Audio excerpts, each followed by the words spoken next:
Olá pessoal, começando mais um programa Cultura em Pauta. Hoje vamos conhecer a história de superação do jornalista e escritor Rosalvo Júnior, que há 3 anos foi diagnosticado com autismo em alta performance e como ele tem utilizado o autismo a seu favor.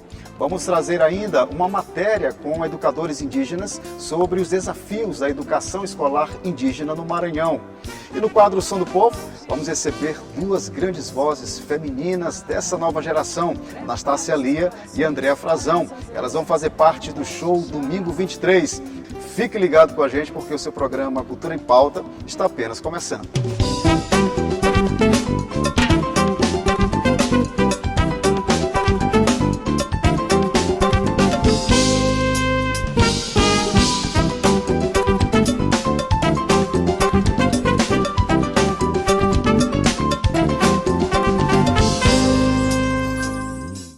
E eu começo o programa de hoje trazendo uma história de superação, falando de perseverança, falando também de literatura. Eu recebo hoje ele, que é escritor, radialista, jornalista e tem uma história para contar para a gente. Está completando, inclusive, gente, nesse mês de abril, 40 anos de carreira. Tem uma história na comunicação, no jornalismo, no radialismo do Maranhão e também na literatura. Eu recebo hoje aqui Rosalvo Júnior. Tudo bem, Rosalvo? Tudo bem, muito obrigado pelo convite. Ao nosso programa. Eu agradeço imensamente participar do seu programa Cultura em Pauta, você que é uma referência na cultura, né? Então é importante essa participação e esse meu exemplo de superação para que os jovens, as pessoas, de forma geral, tenham como referência, né? Como eu consegui chegar até neste ponto, vencendo muitas dificuldades. Rosalvo, antes de falar da tua história, né, do teu diagnóstico, né, enquanto autista, Sim. Vamos falar dos 40 anos aí, né, da tua trajetória. Você começou muito cedo, né, na comunicação, já vem trilhando uma trajetória de sucesso. Muito obrigado. Já foram vários programas de rádio, de TV e um trabalho grandioso na literatura do Maranhão, não é isso? Exatamente. Emanuel, eu comecei, na realidade, a perceber que eu tinha vocação para o jornalismo e radialismo em 1980. Foi o ano dourado, né? Em que eu percebi esta energia de superação. Eu tinha vontade, eu tinha 12 anos de idade, queria ser radialista e jornalista, apresentar jornal, mas eu tinha algumas limitações em relação à dicção. Sim. Então eu tive que vencer essas dificuldades todas, essas questões, para depois galgar outros aspectos em relação à minha trajetória.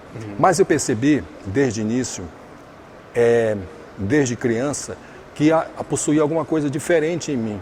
Eu era muito rápido nas decisões, muito rápido na solução das questões diárias, e as pessoas notavam isso e não sabiam o que era. Então, em 1980, mesmo jovem, aos 12 anos, eu desenvolvi uma técnica de emoção. Eu ouvia uma música e essa música me motivava a vencer os desafios no dia a dia. E assim eu fui construindo, fazendo exercícios de fonoaudiologia, sendo autodidata, né? Meu tio me ajudou bastante, que era psicólogo, e eu comecei no Marista, né? Há 40 anos, esse trabalho de som, no som do Marista, a fazer reflexões, que eu comecei a perceber, a melhorar a questão da voz, né? A questão da fluência, em todos esses aspectos, né? Que foi importante. Mas sempre usando a emoção e a verdade. Eu tenho muito cuidado em relação ao dia a dia com a minha pessoa, com a minha carreira, por causa da responsabilidade também em relação às pessoas que eu tenho, né, que me admiram. Então eu estou sempre fazendo o serviço de ouvidoria, o que as pessoas acham, como eu posso melhorar, entendeu? Buscando, como você sabe, buscando sempre estas reflexões diárias. Mas o fator que eu descobri em 1980 foi a emoção, que é que o Jung fala atualmente, né, que ele morreu em 61, o psiquiatra Jung, ele mostra que a emoção pode, de certa forma, dentro da parte da sincronicidade, pode fazer com que você alcance, de certa forma, os seus objetivos. Você acreditando no que faz, buscando esta energia.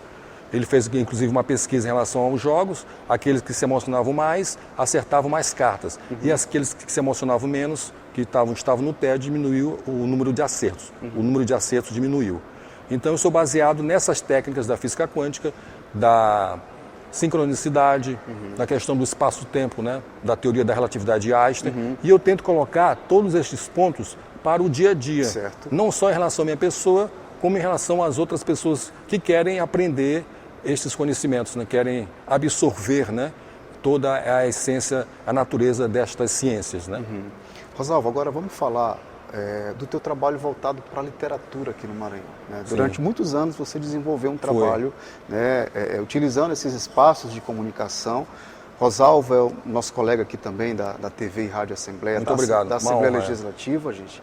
E você realizou durante muitos anos, vem realizando um importante trabalho na literatura, não é isso? Emanuel, é um trabalho histórico. Eu comecei apresentando o jornal na TV Mirante, em 1987, e aí eu fui ficando nos bastidores, na questão da edição, e sempre o padre João Moana, a psicóloga Clevane Lopes, me estimularam sempre a escrever, né, perceber o meu dom. Inclusive o padre João Moana, que é uma referência nacional em relação à questão da literatura, né, da medicina, ele me estimulava bastante a vencer os desafios, a escrever melhor. Ele analisava as minhas crônicas, os meus contos, me dava ideias de como melhorar. Então eu tive assim uma referência enorme, entendeu, em relação à questão literária do padre João Moana. Isso me incentivou a escrever. Aí, em 99, eu passei para o programa Revista 10 da TV Mirante e a Valéria Pedrosa me deu a oportunidade de participar de um quadro de cultura onde eu fazia de literatura, onde eu fazia a edição, a direção, a produção, né, a apresentação. E aí eu fui galgando espaços, né, melhorando cada vez mais. Isso foi em junho de 99. E em dezembro eu já fui premiado pela Academia Maranhense de Letras com uma medalha, em tempo recorde, né? Em 6 meses. Isso mostra, desde este aspecto, desde a infância, a questão do autismo se manifestando, né? Como o meu autismo é de alto rendimento, de alta performance, eu realizo as tarefas, graças a Deus, de forma mais rápida, né? E aí eu fui desenvolvendo esse trabalho na Rádio Universidade, na TV Mirante, né, do quadro de literatura. As pessoas foram gostando porque eu incentivava a participação dos escritores, atores, tendo como pano de fundo o Centro Histórico de São Luís. Então tinha essa valorização de documentação, né, de registro. Eu entrevistei Zé Legatai, eu entrevistei Josué Montello, Nauro Machado, vários atores, vários escritores na época, Odorico Amaral de Matos, que eu fui guardando e depois eu coloquei no YouTube como documento. Todas as pessoas que observam acham uma preciosidade. Um documento muito importante porque registra um momento marcante da nossa literatura. Foi um momento de memória, né? Exatamente. Daquela cena cultural voltada para o segmento literário, né? Porque, isso, Emanuel, eu sempre tive uma sensibilidade. Como eu fazia a direção do programa, do quadro, o que eu fazia? Por exemplo, uma certa vez eu entrevistei o doutor Amaral de Matos. E aí a esposa dele estava perto. Então, dentro desse aspecto do casal, eu chamei a esposa para participar do meu programa, entendeu? Da TV.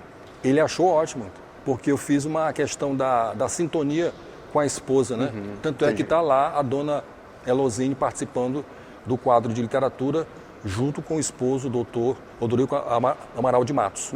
Então eles gostavam por causa dessa sensibilidade que eu sempre tive, poética, né? Eu entrevistava, mas eu percebia assim algum aspecto especial que pudesse ficar como documento e registro histórico.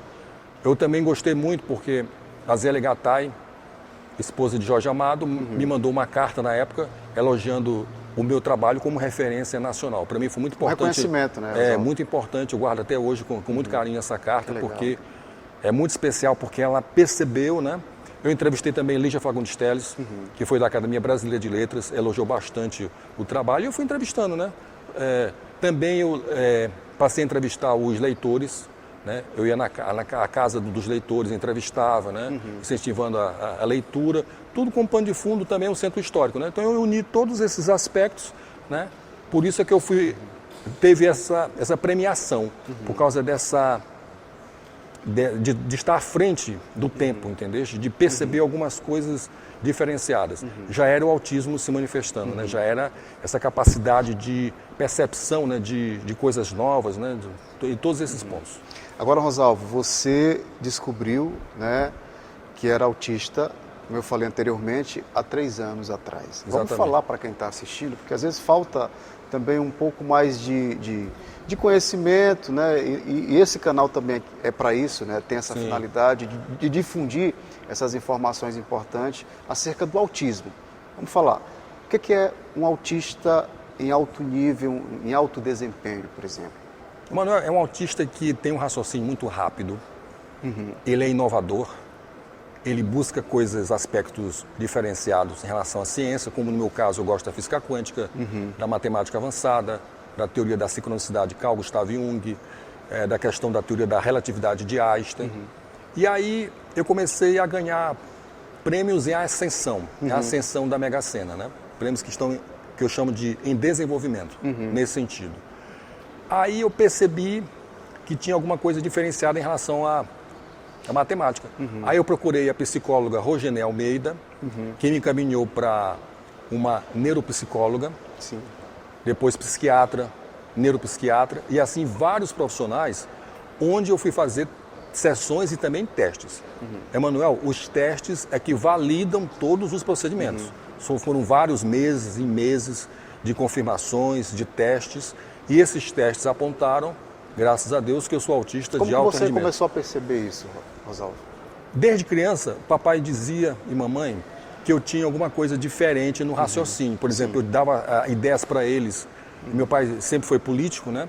E eu já naquela época, com 8 anos, 7 anos, vovô foi político também, a minha família é de políticos, e eu participava dessas reuniões e desses centros de decisões com 8 anos. Com 8 anos de idade, 8 anos, você já contribuía ali para... E me chamou a atenção que certa vez papai me disse que a eleição de vovô em relação à prefeitura de um município aqui no Maranhão, eu dei uma ideia, e essa ideia vovô desenvolveu de forma inteligente, papai, perceberam, né, essa minha luminosidade em relação a este ponto, fez com que vovô ganhasse por uma diferença de 16 votos. Papai contava sempre que se eu não tivesse dado essa ideia, a diferença de votos foi tão reduzida que vovô não teria ganho, entendeste, a questão da prefeitura em relação ao município aqui do Maranhão. Então isso mostra, para ser autista, você tem que ser de forma precoce, quer dizer, desde criança. Você não pode ser de adulto para cá, você tem que... Só que você faz o teste e descobre, né? Que... Então esses detalhes mostraram que, de certa forma, eu tinha esses aspectos, essas ideias à frente do meu tempo, né? Que mostravam. E aí os testes apontaram esses pontos. Hoje eu já tirei a carteira de autista, né? Já está tudo registrado conforme a lei, verificado por vários profissionais de várias áreas, tem que ser assim, né? E, graças a Deus, em todos estes pontos. Eu faço a questão, eu utilizo muito no dia a dia a questão do raciocínio lógico, né? Da matemática, que é a minha área. Claro, jogando sempre, eu deixo bem claro, jogando pouco na Mega Sena, né? Fazendo só a questão do raciocínio lógico.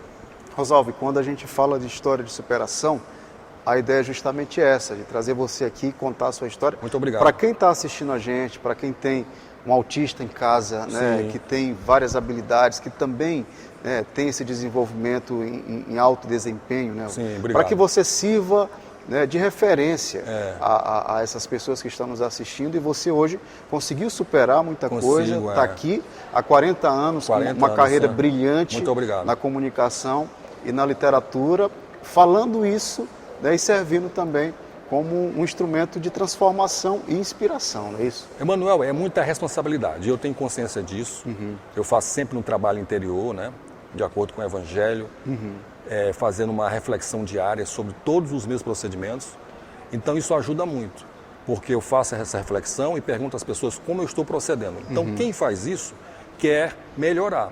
E como sendo autista, como eu tenho hiperfoco, eu tenho a capacidade de aproveitar todos esses pontos e tirar sempre os aspectos positivos. Então a minha carreira é de superação, esta carreira, porque eu venci várias barreiras no decorrer dos anos. Eu apresentei um telejornal muito novo, com 17, 18 anos, ao vivo, muita responsabilidade. Eles confiaram em mim, porque eles perceberam desde esse início, né, de carreira, a minha aceleração. Eu me comparo igual a um Boeing, né? Eu estou normal, eu acelero Por isso que eu sou autista. Estou falando em relação ao meu grau de autismo, claro, né? O autismo possui vários graus, né? Vários aspectos. É bom se uma destacar, condição. é bom falar disso, né, Rosalvo? Sim. Que o autismo existe em vários níveis, né? Isso. Só que no meu caso, eu pego uma aceleração. As pessoas que me conhecem mais de perto sabem disso, né? Eu estou falando normal. Eu acelero, de repente eu resolvo questões de formas complexas, de forma muito rápida, graças a Deus, e eficiente. Por causa dessa capacidade de acelerar. Eu só consegui vencer essas dificuldades em relação à dicção e à questão da timidez e apresentar um telejornal ao vivo, sendo adolescente, aos 18 anos, porque justamente hoje eu comparo, usando essa metáfora, né? Eu acelero, entendeu? Quando eu acelero, eu atingo uma velocidade, claro, falando de forma metafórica, de 900 km por hora.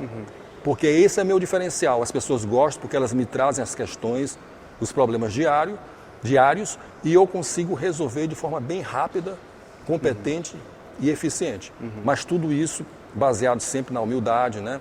Na reflexão, né? E com o pé no chão. Né? Não é por isso que eu vou me vangloriar. Eu falo isso para que as pessoas tenham como referência essa capacidade de superação que você possui no dia a dia e às vezes não percebe que tem. Então a minha história, que eu digo sempre, é Rosalvo Júnior, uma história de superação. Isso aí várias pessoas falaram, os meus professores falam até hoje da época, né? Eles até me mandam o WhatsApp elogiando, né? Que realmente você chegou num patamar assim incrível diante das dificuldades apresentadas diárias. Mas eu acho que para você vencer os desafios, é importante você acreditar e perseverar. Emanuel, eu agradeço bastante esta oportunidade na TV Assembleia, né? No seu programa, que é uma referência, né? Cultura em Pauta, em todo o Maranhão, também pelo site, né? Que vai pela internet. Você é um grande exemplo. E agradeço, Emanuel, principalmente a tua sensibilidade em perceber todas essas questões em relação à minha carreira, né? E me fazer esse convite para participar deste programa tão brilhante, né? Que é reconhecido em todo o Maranhão. Agora eu posso te dizer, de forma resumida, que algo não sai da minha cabeça. Ou seja, desde quando eu aprendi os conhecimentos de Jung, Carl Gustav Jung, que a emoção plasma a ideia. Ou seja, se você tem um objetivo, você tem que mentalizar aspectos positivos de acordo com a ciência, né? E você atingir a sua meta da forma mais satisfatória possível. E materializar aquilo. Acreditar e realizar. Mas você tem que ter a fé, a perseverança, a capacidade de percepção, né? De que você pode atingir. Olha, eu sou um exemplo. Se eu não acreditasse, quando eu tinha 12 anos, em todos aqueles problemas em relação à fala, né? À dicção, eu não teria conseguido alcançar. Você conseguiu superar isso? Porque eu estabeleci um tom. Por exemplo, veja você agora. Superação, determinação. Aí eu fui percebendo o colorido em relação às palavras, né? O significado. Eu fui incorporando isso para a voz. Aí eu desenvolvi um tom próprio de voz, em relação à voz, à fala, né? A questão da fluência, que graças a Deus deu certo. Muito obrigado. Eu que agradeço, Rosalvo. Eu só queria te perguntar como é que anda o Rosalvo escritor, né? Sim. Durante esses anos aí já foram várias crônicas. Como é que está essa produção hoje, Rosalvo? Emanuel, eu estou desenvolvendo essa parte, eu desenvolvi mais na questão da televisão, eu escrevo, né? Eu penso em... Muita gente fala que eu já deveria ter publicado um livro, né? Não só sobre a questão da literatura, como sobre a questão da física quântica, né? Dessas teorias que eu desenvolvo, né? Baseado sempre na ciência, eu digo sempre, né? Eu faço sempre esta ênfase, né? Tudo que eu falo é baseado na ciência, é científico, né? E eu acho que a tendência é eu escrever um livro, né? Eu já tenho esse trabalho na TV, no rádio, né? A tendência é escrever um livro. Então, eu quero, quando você tiver com um livro, está feito aqui no programa Cultura em Pauta, o Desafio, quero que você venha apresentar para a gente esse trabalho. Tá certo. Combinado? Muito obrigado pela oportunidade, né, de participar do seu programa. Rosalvo, eu que te agradeço, você que é uma referência para todos nós na comunicação, sempre incentivando, sempre trazendo essa sua energia boa, e quero te desejar mais sucesso ainda na sua carreira, viu? Muito obrigado para você também. Mas para você que está acompanhando a gente, não saia daí, daqui a pouquinho eu volto com o seu programa Cultura em Pauta.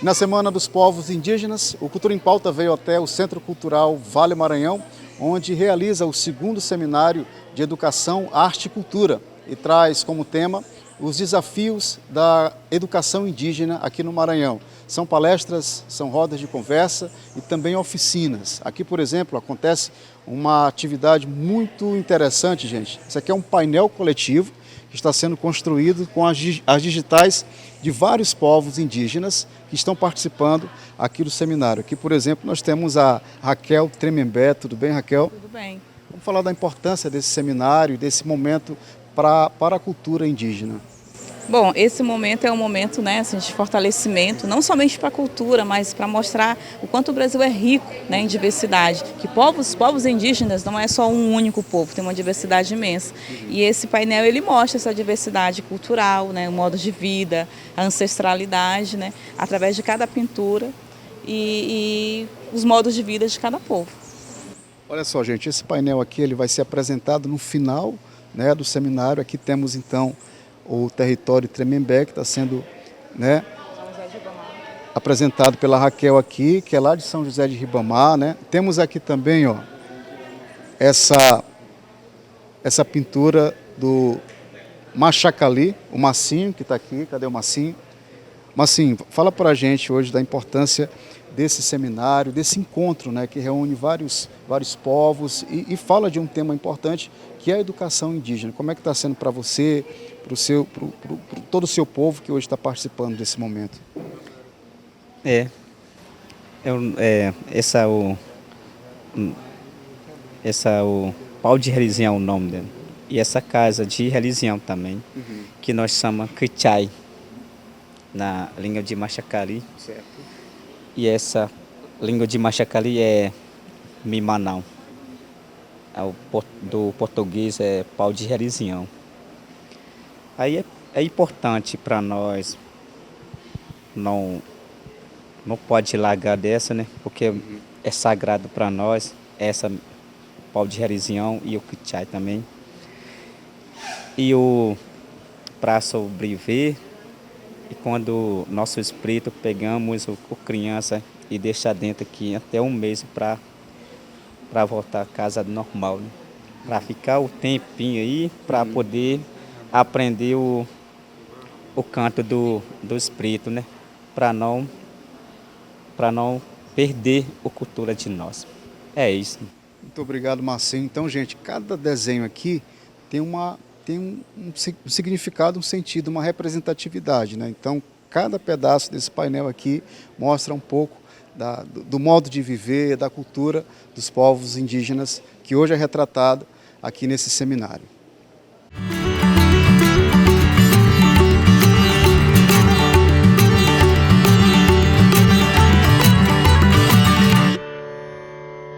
Bom, gente, nós estamos aqui com a professora Cíntia Guajajara. Ela acabou de participar desse importante painel do seminário, né, que trata dos desafios da educação escolar indígena. Professora, vamos falar da importância desse seminário, né, e, sobretudo, de se trazer esse tema da educação, né, indígena, que é num momento tão importante que a gente vive. Para nós, povos indígenas e professores indígenas, liderança, está sendo muito importante esse seminário. A gente está tendo aqui uma troca de experiência, compartilhamento de experiência e conhecimento. Nós trazemos aqui várias etnias, vários povos com cultura, língua diferente, né? Tá aqui os parentes Guarani, eu estou aqui enquanto Guajajara, Tenente Rara do Araribóia, território Araribóia. E a educação, ela precisa ser revista, reparada. Estamos aí lutando para reativar o Conselho de Educação Escolar Indígena. Temos aí um plano decenal que foi criado no governo Flávio Dino. A gente quer agora que saia do papel, que seja implementado o plano decenal. Queremos efetivação dos professores indígenas, escola construída nas comunidades, escola um ensino de qualidade, respeitada as especificidades de cada povo, cada realidade. Professores qualificados, merenda em dias para os alunos, carteira, livro, material didático produzido pelos professores e materiais publicados. A gente gostaria muito, esse é o meu olhar de professor indígena, que a SEDUC pudesse chamar os professores indígenas para a gente assessorar, para dizer de que forma que nós queremos a nossa educação nas escolas. Então, para mim está sendo muito rico essa troca de experiência, todos os conhecimentos estão ligados, interligados, nós estamos conectados com o território, com a territorialidade, e aí isso tem que ser incluído nos currículos, nos calendários das escolas. Queremos muito assim, que seja respeitado o nosso olhar, o nosso direito, a nossa forma de viver nos territórios e o nosso ensino seja realmente específico, diferenciado e implementado.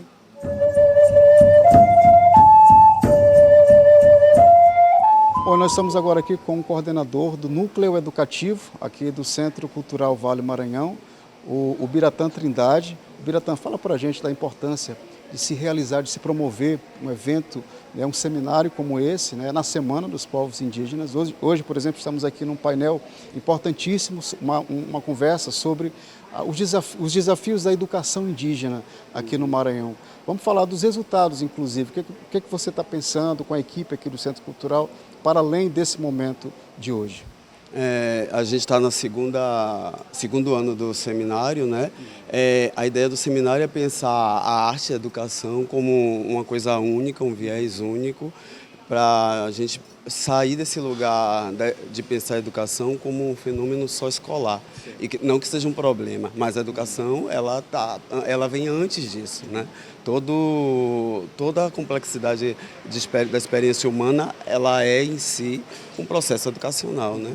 E a ideia do nosso seminário, tanto no primeiro ano quanto nesse, e o conceito que conduz o nosso planejamento é pensar a educação junto com a arte, como muitos povos e muitas culturas pensam como uma única coisa, né?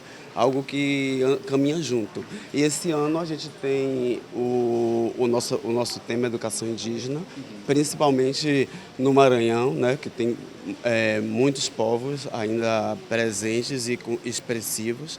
E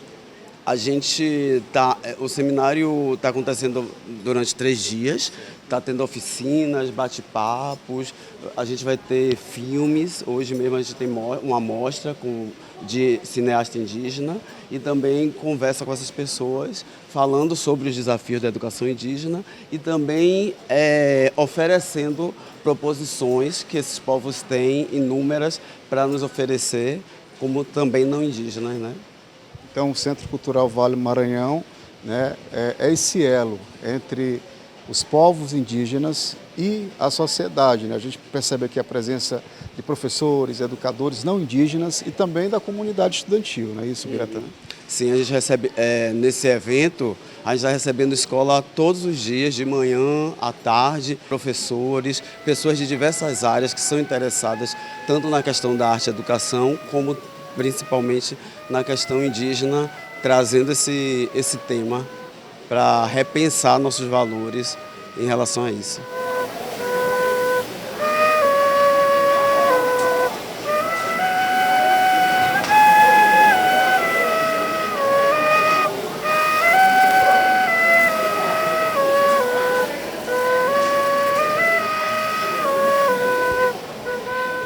Bom, nós temos aqui também uma representatividade do povo Auaguajá, né? Estamos aqui com Arautaí, do Auaguajá, que tem representado aqui, isso aqui é uma representatividade do povo Auaguajá, não é isso? Uma foto. Essa daí é a desenho da gente lá de Sorumano, né? A gente desenhou o braçadeira, o cocas, o povo Auá. A gente desenhou e a casa também. E aqui o São Luís dá encontro dos povos indígenas, vários encontros, né? Aqui no São Luís, vários parentes já desenhou e desenhou. Desenhar o coisa, a casa, ser humano, né? E tradição, como a gente desenhar a desenhar da gente, com cocares. Certo. E a casa, vários parentes juntos, a gente vai desenhar juntos com parentes, vários parentes se encontram aqui no São Luís. Só isso. Bom, então como vocês estão vendo, esse seminário ele faz esse recorte, né, gente? Toda essa representatividade aqui, diferentes etnias, Por exemplo, estamos aqui com o Tauá, dos povos Iujá, né, que tem representado também aqui toda a tradição do povo Iujá, não é isso, Tauá? Sim, aqui uma representatividade, né, do povo Iujá, né, representa a educação para nós, né, a educação como é a forma, né, de nós representar com o desenho e a nossa educação, né. Aqui é o arco, uma flecha de pesca, né, tem um cinto com um grafismo Iujá. Tem um bracelete que a gente costuma usar, que é o nosso enfeite. E aqui também, esse é um protetor do braço também, para a corda o arco não machucar. Né? Então a educação funciona desse jeito. Caçar com arco e flecha, pesca com arco e flecha, né? E também aquela parte da atividade femininos, né? Cerâmica, né? Em principal artesanatos, né? Que as mulheres fazem, né? A gente chama Waen, né? E aqui tem um banquinho, um desenho de uma mulher, né? Com urucum, um processo de urucum, né? Um desenho que representa também essa atividade, né? E uma educação assim em geral, como é lá no nosso dia a dia, né? Que a gente faz isso, né? Ensinando as crianças dentro da casa, até mesmo dentro da sala de aula, né? Então tudo isso faz parte do nosso dia a dia, né? Dentro da nossa aldeia e da nossa comunidade.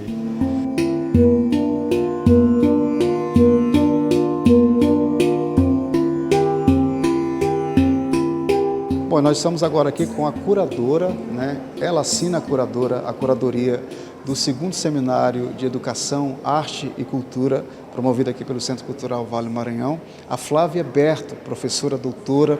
Flávia, vamos falar desse momento importante, desse seminário, onde traz a educação, são palestras, né? Como eu falei anteriormente, são palestras, oficinas, várias atividades aqui.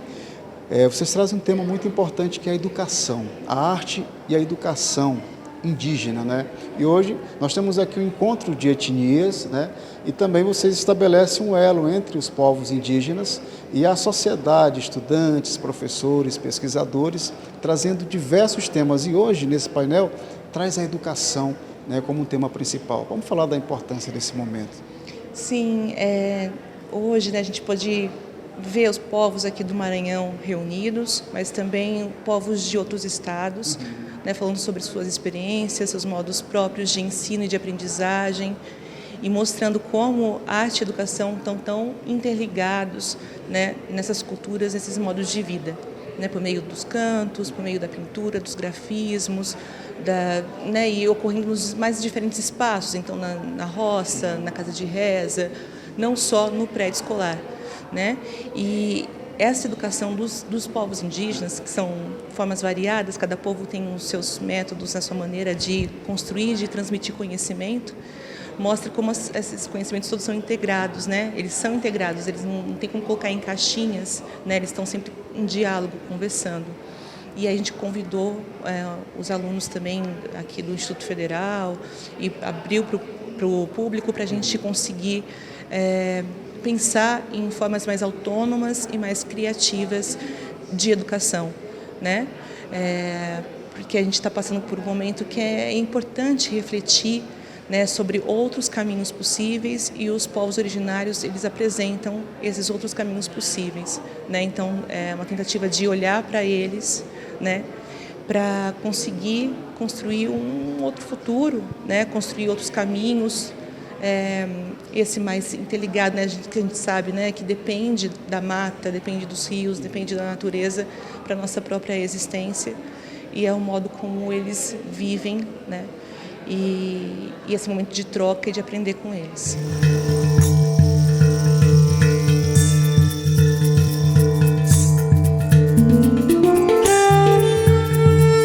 e mostramos para vocês um pouco desse importante seminário de arte, educação e cultura, trazendo na pauta a educação indígena, né? A arte e a educação indígena. Bom, não sai daí, daqui a pouquinho eu volto com o quadro Som do Povo, trazendo Anastácia Lia e Andréa Frazão.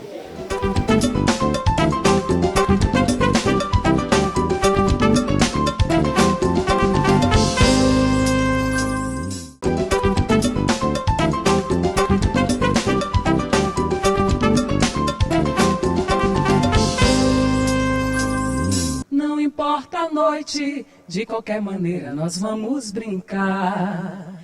Preparem seus corações para essas emoções que trago de axixá.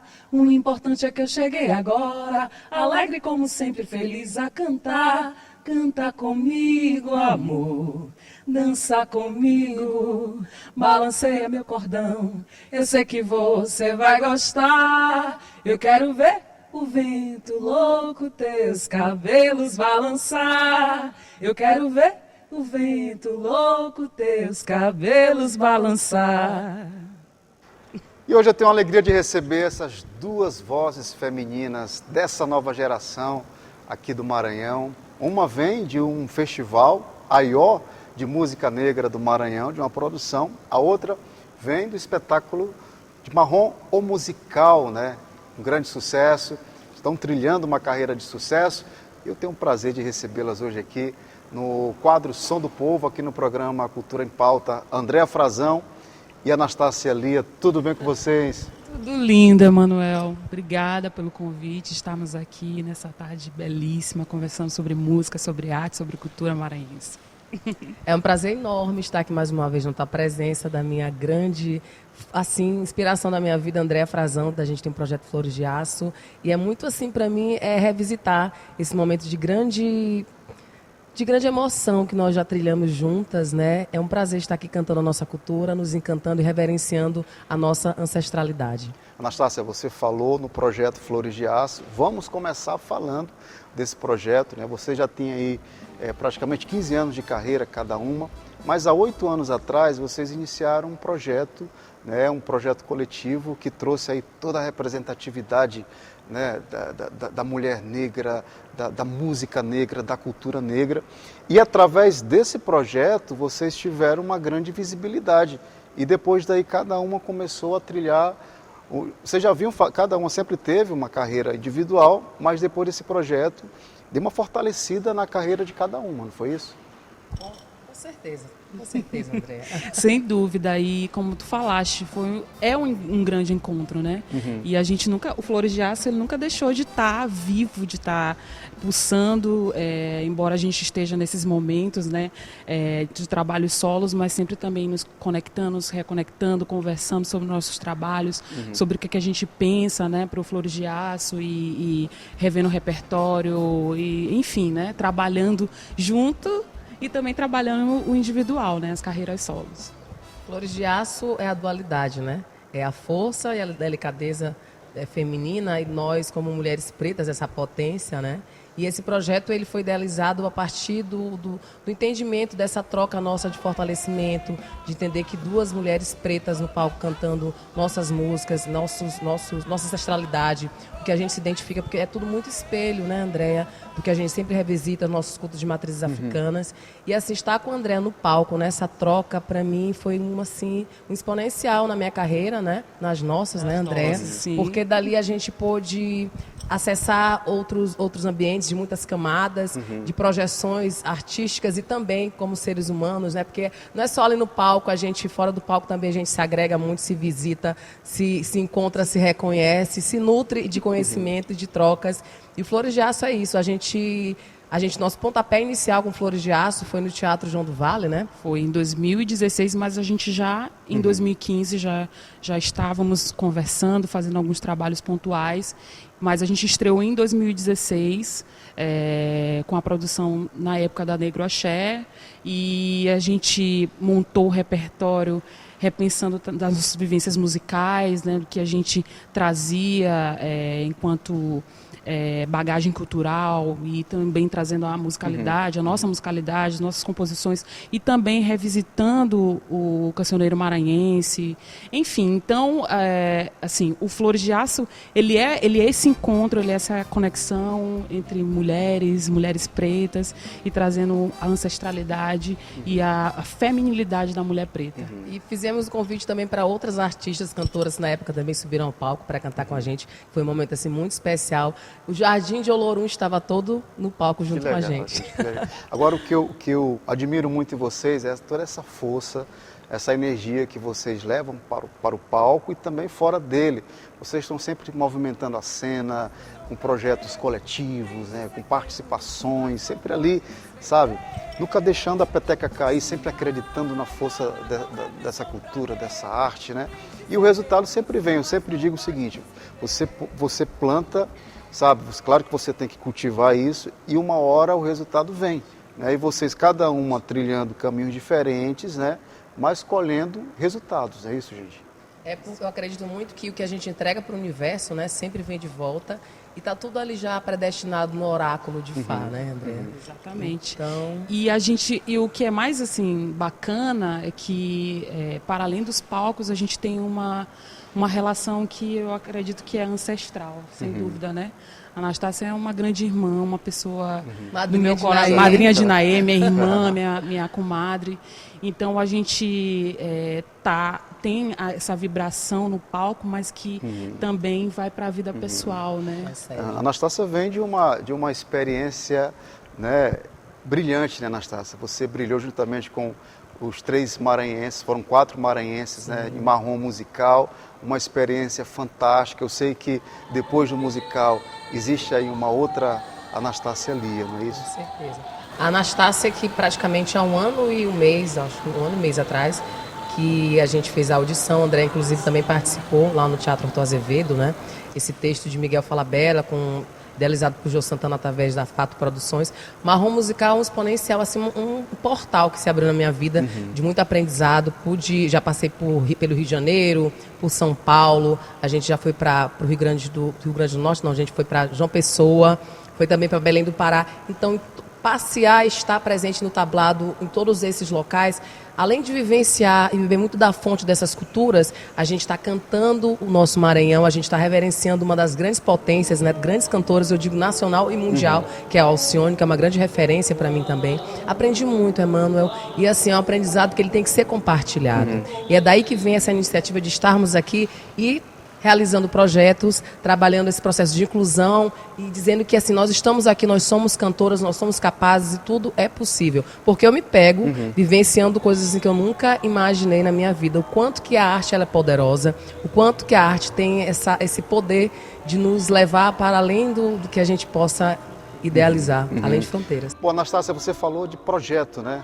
A Andréa, por exemplo, ela além de ser cantora, compositora, né, mãe, também assume aí um papel de produtora, vem de um festival lindo, né, que foi o Festival Aió de Música Negra aqui do Maranhão, né, André? Pois bem, Emanuel, a arte, como a Anastácia falou, ela nos leva a outros lugares, né, outras possibilidades. E aí eu me vi produtora, junto com a parceria da Associação Cultural Pé no Chão, com outras mulheres, né, trabalhando, e a gente pensou a partir inicialmente de um baile, que aconteceu, a gente fez ali na temporada da pandemia, mas estava mais aliviado, e a gente convidou os artistas negros para um grande momento. A Anastácia também participou desse momento. Então a gente saiu de um espaço pequeno para pensar nesse festival em uma coisa grande, que a gente pudesse abraçar os artistas, a cultura popular, o reggae, o samba e as várias vertentes dessa musicalidade preta que é produzida aqui. Então produzir, a Andréa, a produtora, foi um grande desafio, mas foi um desafio gostoso. E repensar sobre essa musicalidade, repensar sobre a conexão e as possibilidades que a gente pode trazer. E o festival, a gente teve também a grata surpresa, a gente tentou, assim, 2 anos trabalhando muito, inscrevendo o projeto do festival em vários editais, e a gente teve a grata surpresa de sermos selecionados no edital múltiplas expressões da Petrobras, e dentre mais de 400 projetos do Brasil inteiro, o Maranhão recebeu esse grande presente, né? Que legal, esse grande gente. axé, esse grande presente. E a gente pôde trazer os artistas negros da cena maranhense para essa grande festa que aconteceu no dia 20 de janeiro, lá no Convento das Mercês. E por falar, você falou em axé, vamos falar, dia 23, domingo 23 é o dia de São Jorge, né? Vamos falar desse show que vocês também vão fazer parte, uma celebração, né, de música, né, de fé, de devoção, lá no Soul Lounge, no domingo 23, e vocês fazem parte também desse time aí de artistas, né, gente? Que honra, por quê? Eu sou voldunce, né, do Liaxé Corodogun, de matrizes africanas.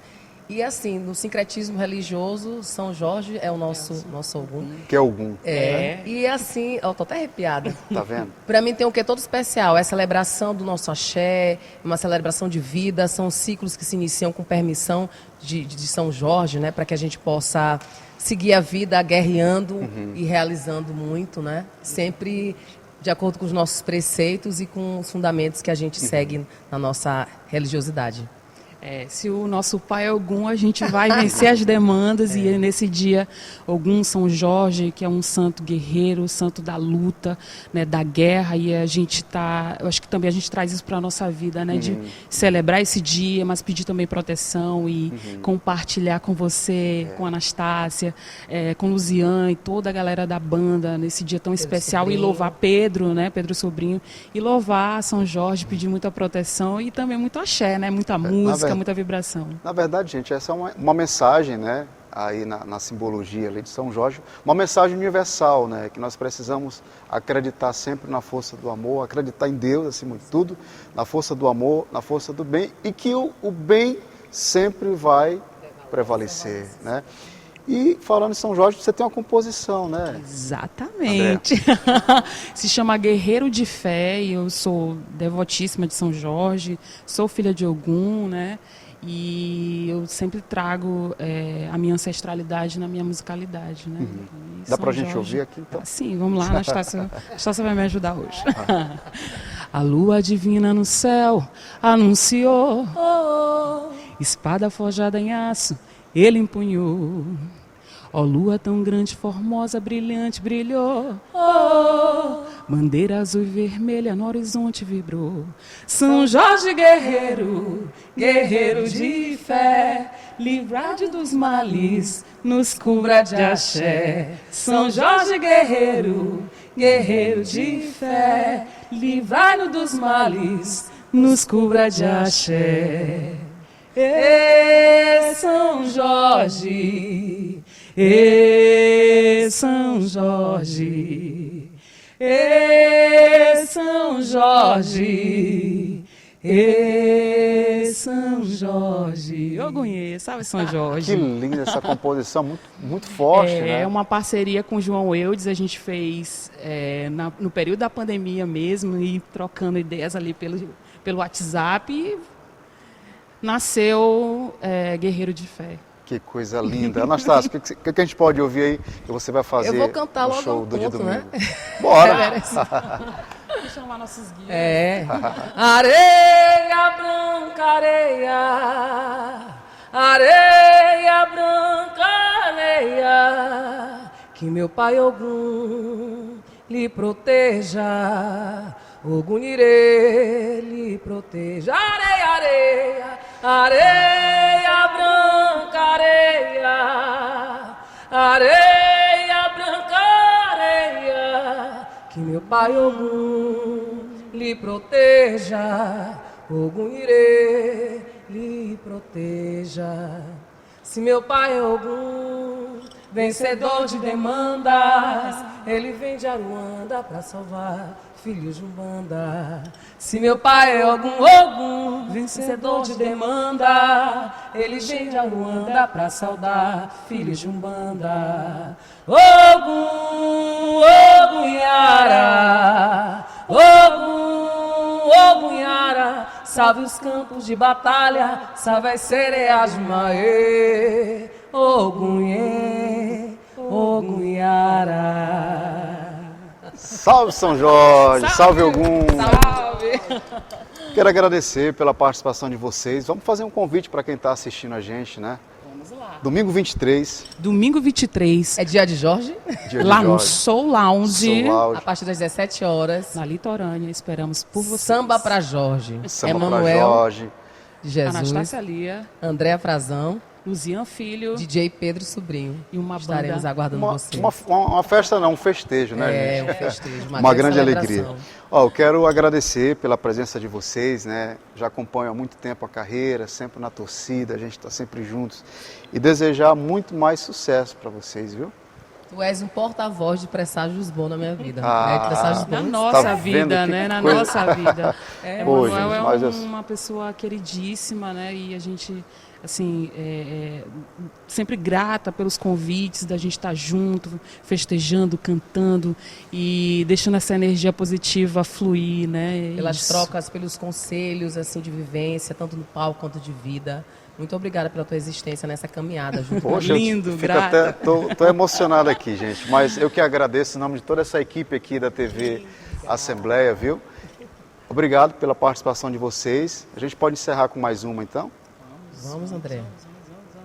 São Jorge Guerreiro. Guerreiro de fé.